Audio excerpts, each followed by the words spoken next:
Okay, we're going to review adding medications to a pre-filled syringe. A pre-filled syringe comes dispensed with a medication already in it. One thing it's kind of good to know about how these work. Basically, this acts as a vial. If you take this tip off, you'll see it also, it's just got the rubber stopper on it. If you look down in here, you'll see the little needle. It comes to you with the needle not inserted into the vial.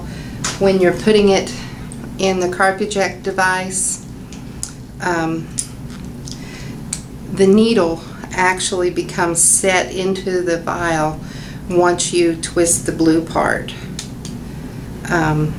So I twist that on, and then also I want to screw the plunger onto it. This device acts as the same. It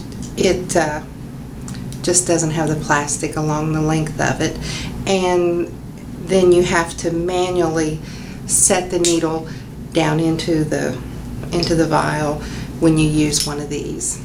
But basically for the same purpose.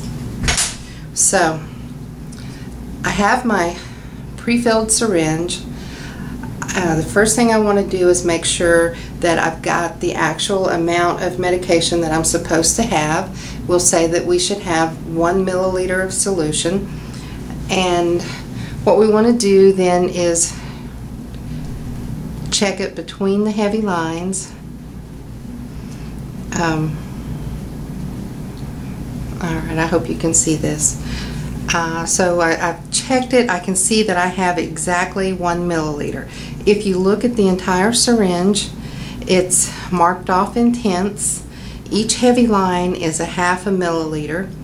So the first one, here's a half, then 1, 1.5, 2.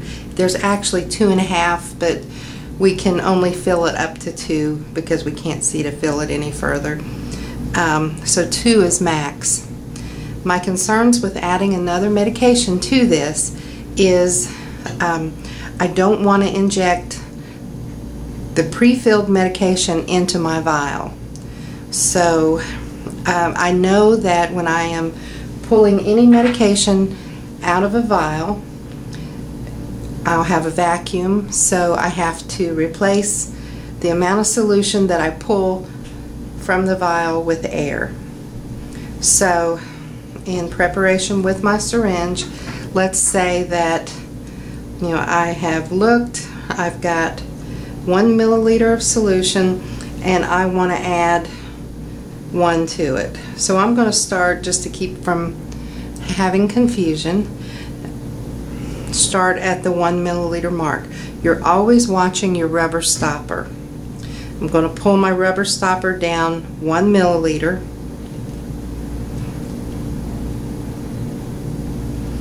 So then I have a milliliter of solution, a milliliter of air. But again, I'm looking at my rubber stopper. And then in order to prevent mixing of the medications in the vial, I want to pull down another 2/10, just as a precaution, just a little kind of an airlock to keep me from injecting into my vial. Another point I want to make is that the carb eject device is something that you'll likely be carrying around in your pocket. So the plunger will not be sterile. There's no way to keep it sterile. So as I'm fooling with it, you'll see me holding on to the plunger. With me, it just gives me better control, and I can set it easier. Okay, so again, maybe if we turn it around this way, that might be better for you. Okay, I have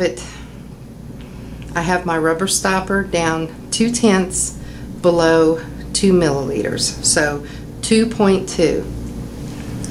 Okay, so I have cleansed the top of my vial, Now, always remember, you do not want to turn your syringe upside down, because then the medication is going to go up here and fill the hub, and then you'll inject medication right into your vial.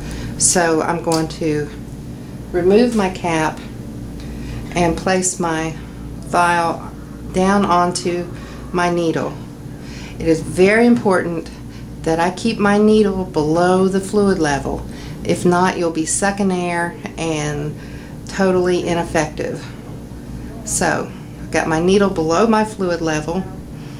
I'm going to watch my rubber stopper, and then I'm going to inject 1 milliliter of air. So, my rubber stopper should stop 2/10 below 1 milliliter. So 1 2/10. I think I'm a little short there. Okay. Now again, I make sure that I'm below the fluid level with my needle, and then I'm going to pull back to my original point, that 2 2/10. Again, I'm looking at my rubber stopper.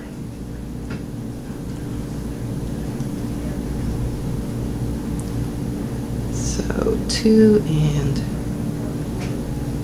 2/10. I might have pulled just a hair further that time. Pull out of my stopper, out of my vial. I've got a leaker here. Okay. And the first thing I want to do is get that fluid out of the hub. So when I pull out of my vial, the first thing I need to do is pull down. And you should have seen that medication come down and add in there. I'm down here to a heavy line. I'm checking it between the heavy lines. I have exactly 2 milliliters of solution. Alright, so for practice, let's start again with 1 milliliter of solution. Okay, alright, so I have 1 milliliter of solution. I'm going to add a half a milliliter to it. So I'm going to be sitting down here at 1 1/2 and then drop it down 2/10 below it. Set my vial on top of, down onto my needle without turning my syringe upside down. And I'm going to inject a half a milliliter. And at this point, sometimes it's easier if you just count up 5/10. So I have 2, 3, 4, one more, 5/10. Make sure my needle's down below my solution, down below my fluid level. Pull it back down to the spot I was, and again I'm looking at my rubber stopper.